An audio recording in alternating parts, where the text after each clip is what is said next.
like as a DJ, usually you get into DJing because you just that obsessed with music. Like, this started way before DJing. It just blossomed into that for me. Right. So people ask me what's my favorite song all the time, and I'm like, out of the 2 million songs I know, like off the top of my head, like which one? I don't know. Right. I can name you 50 right now that would make me cry every time I hear them. Like, but I can't answer that question.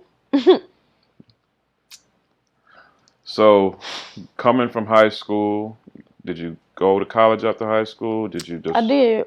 Okay, where'd you I go? went to Loyola University in New Orleans. Okay, so that's your first time. That's really what brought you to New Orleans. Mm-hmm. Okay. Yep. So what in year 2011. is this? 2011. All right. Yep. So I go to Loyola. Now that was my first real taste of the club life. Like, for real, for real. Talk about it. Man, shit was hot. So I went to Loyola University. I was only there for a year. I was so broke at Loyola that like I couldn't take it no more. My people didn't want me to get no job. It was like, you need to focus on your studies, and and I was, but I'm like, I can't live. I don't like living like this. Like, I want to be outside and do school at the same time, but I gotta have money to be outside. Right. So I went and got a job anyway. So I'm working down the street at the Cheesecake Bistro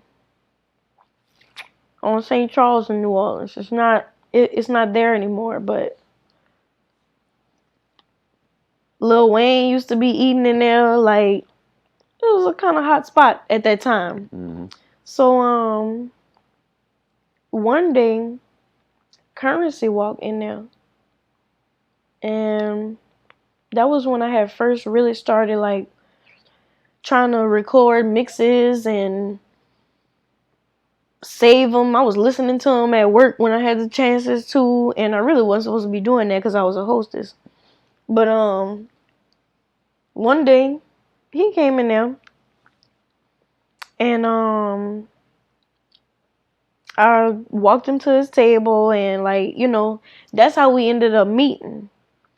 I met Musa in there too, on a whole different. What? So when you meeting these guys, are you keeping it professional, and you're like, oh, Currency, I'm a fan of your music. Like, So, how do you approach that? So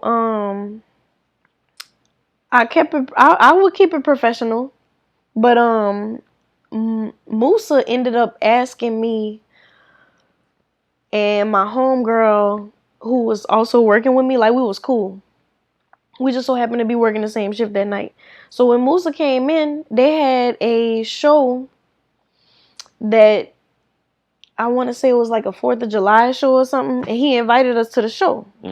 So we go to the show or whatever, and we like backstage and all that at like 19, you know what I'm saying? And we hanging out at the show. And I think, how did this happen? No, I'm lying. Back up. So I gave Currency a CD of one of my mixes. And probably about 30 minutes after I gave him the CD, he called. It had my information on it, whatever. He called me, like, man, this shit is sick. What was on it?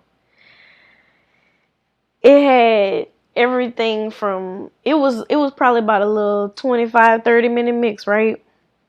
It had Snoop Dogg, Rick Ross, Jill Scott, The Doors, fucking Ashanti. Man, that shit, I still got it. It's somewhere. Okay, so he was fucking with the mix or whatever, and like I said, the club scene real small, and they was a part of it at that time. This was like some Young Money days type shit. cash money or whatever.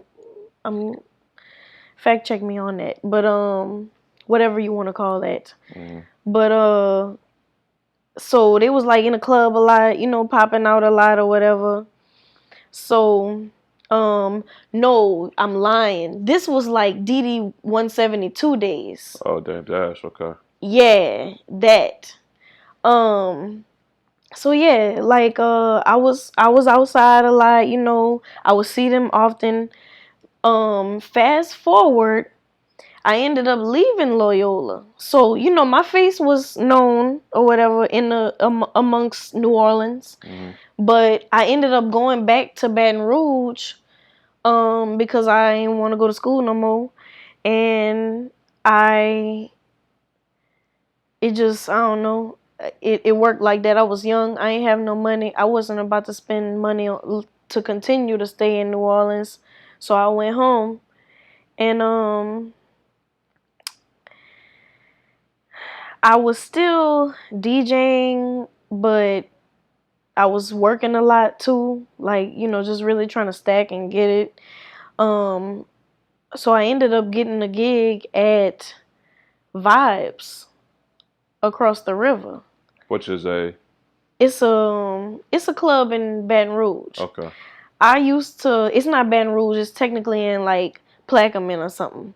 But Baton Rouge, same thing.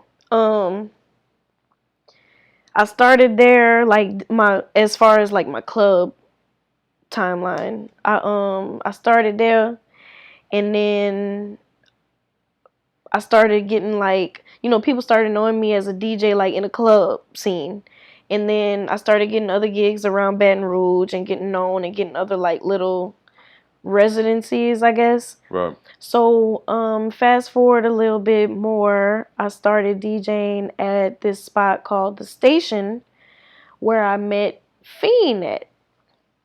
And I introduced myself. I just shot my shot, introduced myself to Fiend, and the next week I was DJing on the Tom Joyner Fantastic Voyage. They had a No Limit night. They had a New Orleans night, and the concert of the night was No Limit.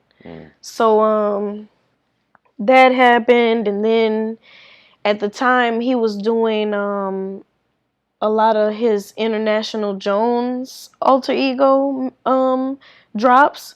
So he was touring and doing all of that. So I was DJing for Fiend. Like that had blossomed into me DJing for him.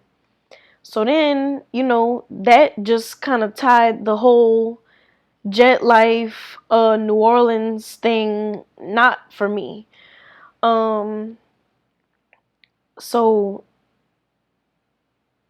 they started doing car shows at Street Customs, which is Moose's car shop in New Orleans, on Fridays. And I guess Fiend was around when they was asking who they wanted to DJ or who could DJ. And he was like, hey, he called me one day. He was like, hey, can you come DJ for this car show? And I was like, I'm already in the car. What you mean?